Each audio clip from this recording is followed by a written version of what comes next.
تمام قسم کی حمد و ثنا اور تمام کی تمام بڑائیاں وکل کی کل عبادت خالق کائنات مالک ارض و سما کے لائق اور اسی کے لیے زیبا ہے. اس اللہ وحدہ لا شریک لہ کے لیے جو اکیلا منصب پر خالق و مالک اور ہمارا حاکم ہے. اللہ وحدہ لا شریک لہ کی بے شمار درود و سلام رحمت برکتیں اللہ کے تمام پر گزیدہ بندوں پر بالخصوص ہم کروڑ درود و سلام کا تاجہ پیش کرتے ہیں سرور کائنات احمد مجتبیٰ محمد مصطفیٰ صلی اللہ علیہ وعلیٰ آلہ وبارک وسلم کی خدمت میں. ایک شہنشاہ نے دولت کا سہارا لے کر ہم غریبوں کا اڑایا ہے مذاق. حضرات گرامی قدر،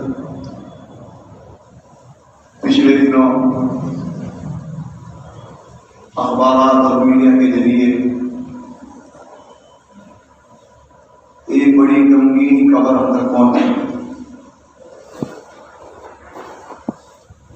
ہمارے اس ملک میں بڑا دلدول واقعہ پچھلے دنوں رہنما ہوا.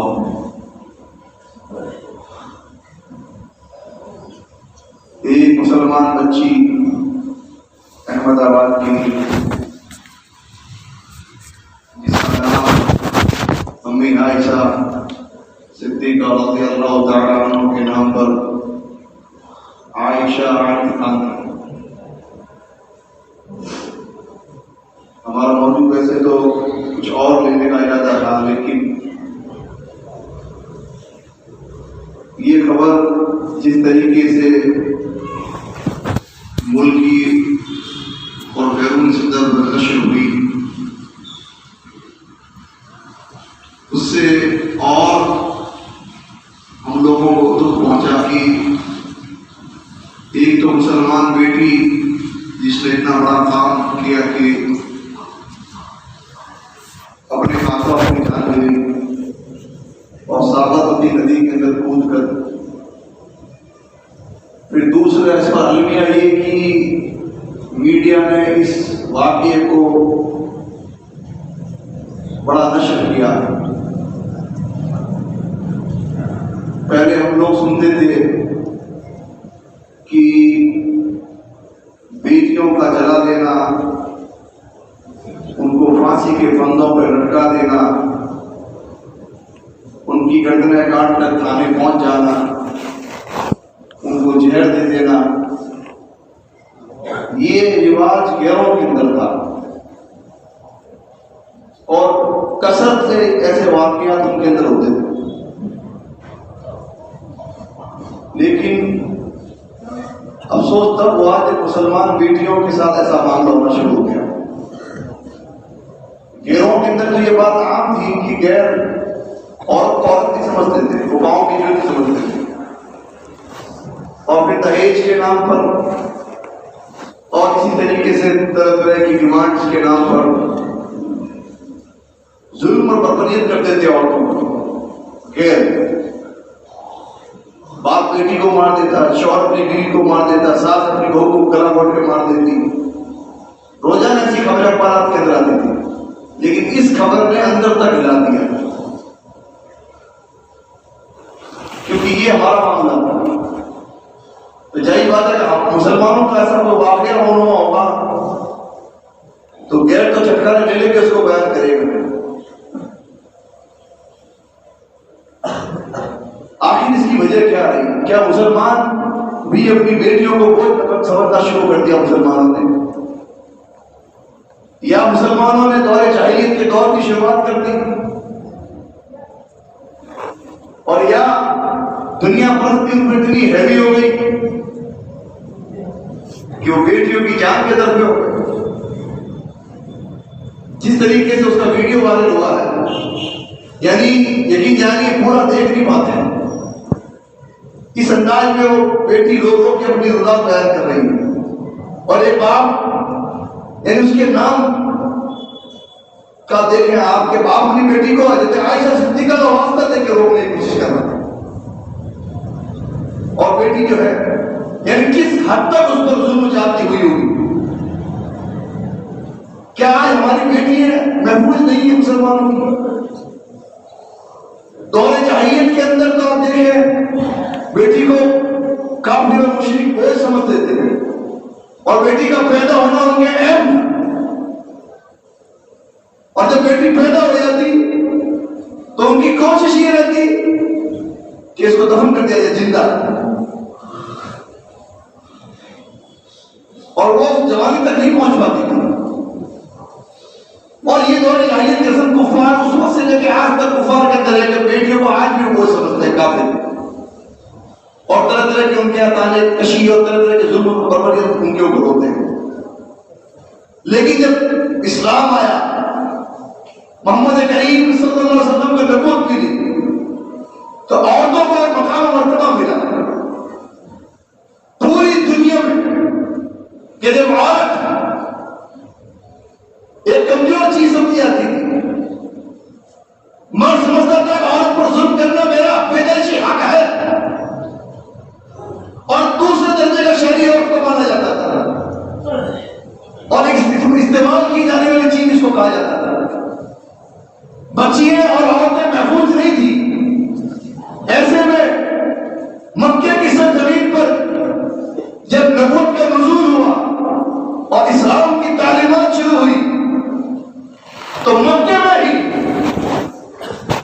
عورت کا مقام دیکھیے کہ مکے میں نہ نماز نازل ہوئی, نہ روزہ, نہ حج و زکات. 13 سال تک توحید رسالت اور آخرت پر بات تھی. نماز بعد میں, روزہ بعد میں, حج بعد میں, زکات بعد میں. لیکن اسی مکے کی سرزمین میں ان 3 بنیادی عقائد کے ساتھ ساتھ اللہ تعالیٰ نے عورت کے مقام کو بلند کرتے ہوئے, عورت کی تحفظ کا بندوبست کرتے ہوئے, عورت کی عزت کو بلند کرتے ہوئے اور اس کی حفاظت کا ذریعہ بناتے ہوئے قرآن نے کہا وَإِذَا الْمَوْءُودَةُ سُئِلَتْ بِأَيِّ ذَنبٍ قُتِلَتْ. کہ اب اسلام آ چکا ہے, محمد کریم کی نبوت کا آغاز ہے, اب جان لو عورتوں پر کوئی ظلم نہیں ہوگا, عورتوں کی حفاظت کی گارنٹی ہم نبی لیں گے. اور اعلان کر دو قیامت کے دن زندہ کاری ہوئی بچی سے پوچھا جائے گا بِأَيِّ ذَنبٍ قُتِلَتْ کہ تجھے کیوں مار دیا گیا تھا. یعنی مکے سے ہی عورتوں کی حفاظت کے بندوبست کرنا شروع کر دیا اللہ تعالیٰ نے. حضرت عائشہ صدیقہ فرماتی ہے بیٹیوں کے تعلق سے, بچیوں کے تعلق سے 17 من النار کہ میرے نبی نے فرمایا یہ تمہارے گھر میں جو چھوٹی چھوٹی بچیاں گھومتی ہیں, ارے ان کا مقام مرتبہ یہ ہے میدان محشر سے لے کر جہنم تک تمہارے کام آئے گی اور جہنم سے تمہاری آڑ بن جائے گی یہ بچی. اسلام میں تو عورت اور بچوں کا یہ معاملہ ہوتا ہے, تم ان کی پرورش کرو, ان کی ضرورت پوری کرو, ان کی تعلیم و تربیت کا بندوبست کرو, ان کے دین کی فکر کرو. پھر دیکھو بیٹے تمہیں چھوڑ کے کل قیامت کے دن بھاگ جائیں گے, یہ بچیاں تمہارے لیے جہنم کی آڑ بن جائیں گی. عورت کے اور بچیوں کے تعلق سے اسلام نے تو یہ کہا, ان کا یہ مقام, یہ مرتبہ بتایا, ان کی حفاظت کا بندوبست کیا ہے. لیکن اب کیا یہ دور جاہلیت کی شروعات کہتے ہیں اس کو؟ کیا آج ہمارے دل کے کسی گوشے میں ہماری بچی اور ہماری بیٹی کے تعلق سے کہیں یہ ارادے پر نہیں پڑ رہے کہ یہ بوجھ ہے؟ کیا کروں گا اس کا؟ کیوں پیش آیا یہ واقعہ؟ اتنا بڑا انسیڈنٹ کیوں ہوا؟ کیوں عائشہ اتنی مجبور ہوئی کہ اس کو اپنی جان لینی پڑی, خودکشی کرنی پڑی؟ یہ سوچنے کا مقام ہے, یہ سوچنے کا مقام ہے. اس پر غور کیا جائے. اس ویڈیو کو جب دیکھا گیا 2 بنیادی باتیں نکل کے سامنے سے. 2 بنیادی باتیں. پہلی بات جو اس نے خود نے کہی کہ معاملہ دہیج کے گرد گرد گھوم رہا ہے. وہ نامرد اس سے اور اپنے سسرال والوں سے طرح طرح کی ڈیمانڈ کر رہا تھا. نکاح کے کئی دنوں بعد بھی اس کی ڈیمانڈیں بند نہیں ہوئی، اور جب دہیج اور اس طرح کے سامان اور اس کی ڈیمانڈیں پوری نہیں کی گئی تو اس نے مینٹلی اور فزیکلی اس کو ٹارچر کرنا شروع کر دیا۔ تو دوسری وجہ بنی اس کا ڈپریشن، اس کی مایوسی، اس کا غصہ۔ ان دو چیزیں اس کی جان لے لی۔ دہیج، میں نے ایسے ہی نہیں کہی یہ بات کہ ایک شہنشاہ نے دولت کا سہارا لے کر ہم غریبوں کا اڑایا، یہ ایسے نہیں ہے بات، کہنے والے نے بڑی سٹیک بات کی۔ کیا ہے دہیج؟ نکاح کے موقع پر قانون اسلام سے دنیا کے مولوی جمع ہو جائے، نکاح کے موقع پر لڑکی پر اور لڑکی کے گھر والوں پر 1 روپے کا بھار ثابت نہیں کر سکتے اسلام سے۔ 1 روپے کہ اس کے گھر میں بچی ہوئی، اب اس کی نکاح کا موقع ہے اور اس کو 1 روپیہ خرچ کرنا ہے، کوئی ثابت نہیں کر سکتا۔ ایسا ہے ہمارا اسلام۔ مہروی لڑکا دے گا، ولیمہ والا لڑکا کرے گا۔ اب نکاح کے بعد رخصت نہیں ہوئی، الرجال قوامون علی النساء بما فضل اللہ بعضهم علی بعض وبما انفقوا من اموالهم۔ اب نکاح کے بعد مرد جو ہے یہ نامرد بن کے نہ بیٹھے، اللہ نے اس کو حاکم بنایا۔ اب سارا خرچہ ایک لڑکی کا، اس کی پرورش کا، اس کی ضرورتوں کا، اس کے نان نفقے کا اس شوہر پر، اس کے شوہر پر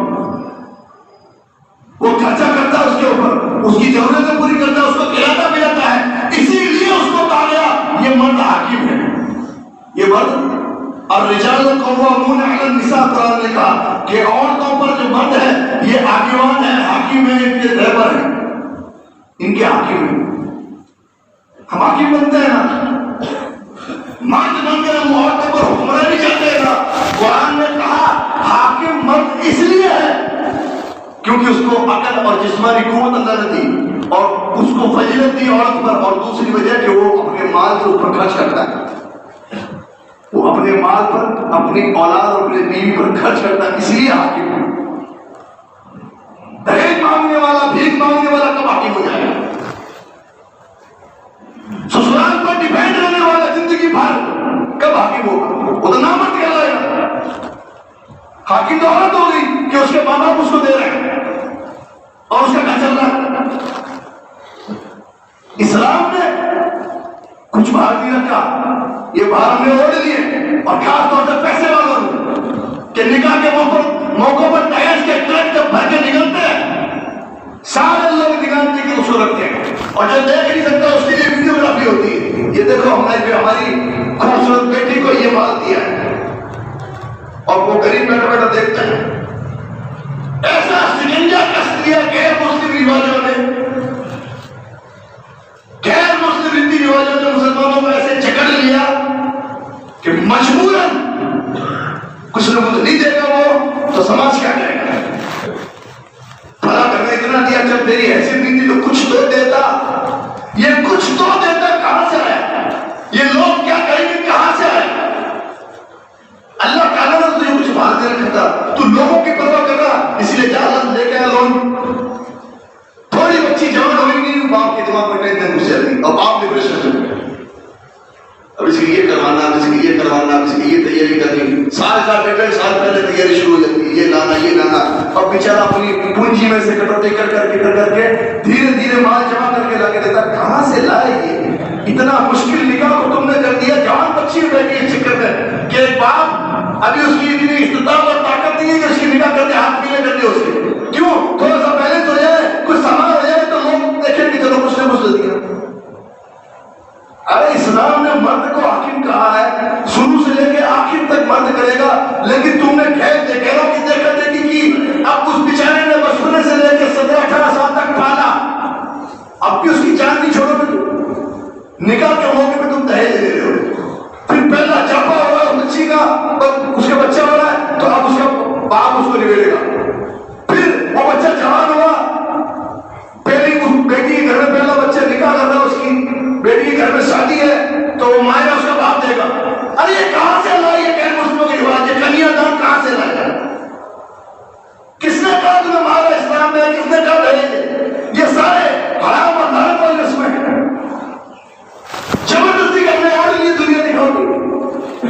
پھر ایسے کام نہیں ہونے تو کیا ہوگا؟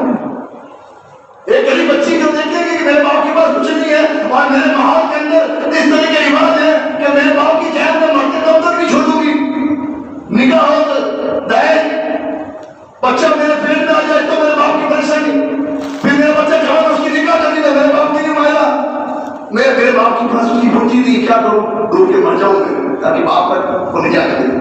کیا کرے بچے؟ یہ کمپٹیشن بند ہونا چاہیے دہیج کو دینے کا۔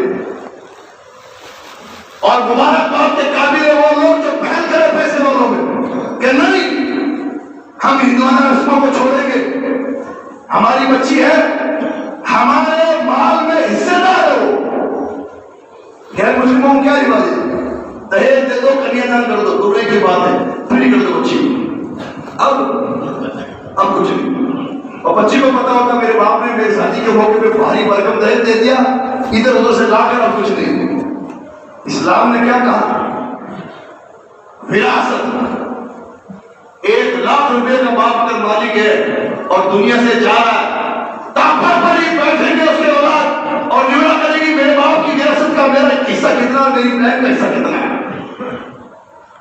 چند سکے نکاح کے موقع پر دے کر وراثت اور جائیداد میں بیٹی کا سب کاٹ کے پھینک رہے ہیں۔ کل قیامت کے دن یہ بیٹی کھڑی ہوگی، ہمارا گریبان ہوگا، اس کا ہاتھ ہوگا، کہے گی میرے باپ کی وراثت میں میرا حصہ یہ کھا گیا۔ مایا دے کر دہیج دے کر فری نہیں ہو سکتے، یہ گنتے میں نہیں آئے گا۔ اسلام کہتا ہے ایک آدمی کا جب انتقال ہوتا ہے، انتقال کے بعد اس کی جائیداد کا بٹوارا ہوگا، اس بٹوارے میں بیٹی بھی حصہ دار ہوگی، اس کا حصہ پوری دنیا مل کے نہیں کھا سکتی، جو کھائے گا اللہ قیامت میں پکڑے گا اس کو۔ یہ اسلام کہتا ہے۔ اور دہیج، مایا اور اس طرح کے ریتی رواج ہم نے اتنے اوڑھ لیے میرے بھائیوں، اس وجہ سے ایسے موقع آتے ہیں۔ تو پہلی وجہ تھی دہیج، اسلام کا ایسے تعلق نہیں۔ آپ کے پاس مال ہے، آپ کی بیٹی کا آپ نے نکاح کر دیا سنت اور سادگی سے، اب آگے آپ کا جوائی، آپ کا داماد کمزور ہے، اس کی بیٹے سے مدد کیجیے، اسلام نہیں روکتا ہے، اس کا سپورٹ کیجیے، اسلام نہیں روکتا۔ لیکن یہ داماد امید لگا کے بیٹھے کہ مجھے کرنا کچھ نہیں، میرا سسر بڑا امیر ہے وہ دے دے گا مجھے، اب اس اپنی بیوی کو ٹارچر کرے، یہ لے کے آ، یہ لے کے آ، یہ لے کے آ، یہ نہیں ملا تھا، یہ لے کے آ، اب اس کی ساس اس کو ٹارچر کرے، یہ لے کے آ، یہ لے کے آ۔ 2 بیٹے ہیں، ایک بیٹا بھی گھر میں نکاح کر دیا، غریب گھر میں تھا، یہ دیکھ یہ اتنا لے کے آئی، تو کیا لے کے آئی؟ یہ تانے جو ہوتے ہیں نا، تانے، یہ دھیرے دھیرے جب بچی کو ملتے ہیں نا تو اس کے صبر کا گھڑا اور پیمانہ بڑھ جاتا ہے اور ایک دن چھلک جاتا ہے۔ یہی ہوا اس کے ساتھ، نہ معلوم کتنے دنوں تک اس کو ٹارچر کیا گیا ہوگا۔ کوئی اپنے ہاتھوں سے اپنی جان تھوڑی لیتا بھائی صاحب، بات دل ٹوٹنے کا کام ہے یہ، اس کو پتا تھا اس کا انجام کیا ہوگا۔ ہمارا ہاتھ چھوٹی سی کاٹا چھوٹ جائے تکلیف ہوتی ہے، اتنا بڑا کام اس نے کیا، ڈھونڈ کے مارنا بڑی دردناک موت ہوتی ہے، ایسے ہی کر لیا اس نے۔ نہ جانے کتنی ٹارچر ہوئی، وہ ساس اور وہ سسر اور وہ شوہر جو اپنی بیویوں کو ٹارچر کرتے ہیں، ان کو سوچنا چاہیے کہ آج ماحول بڑا خراب ہے، بڑا خراب ماحول ہے، کچھ بھی ہو سکتا ہے۔ اسلام پہ نہیں آئے تو اللہ نہیں کرے ایسی خبریں کثرت سے ہمارے کانوں پر پھیل جائیں۔ دہیج کا اسلام سے تعلق نہیں میرے بھائیوں دوستوں، خاص طور سے نوجوان طبقہ آج کے بیٹھ جائے، نکاح تب کروں گا جب سسرال والے لکھ کے دیں گے دہیج نہیں دوں گا، آج کے بیٹھ جائے میں دہیج نہیں لوں گا، مالی نہیں کرنا، میرے بھائیوں میں طاقت ہوگی، میرے لیے بچوں کو پالوں گا میں، اللہ نے مجھے ذمہ داری دی، شروع سے لے کے آخر تک میں دیوس نہیں بن سکتا، میں نامرد نہیں بن سکتا، میں اپنے کما کے بنا کروں، مجھے نہیں چاہیے دہیج۔ یہ جذبہ پیدا ہونا چاہیے، اور جو بیچ رہا اس کو پھینک کے لے جا کے واپس۔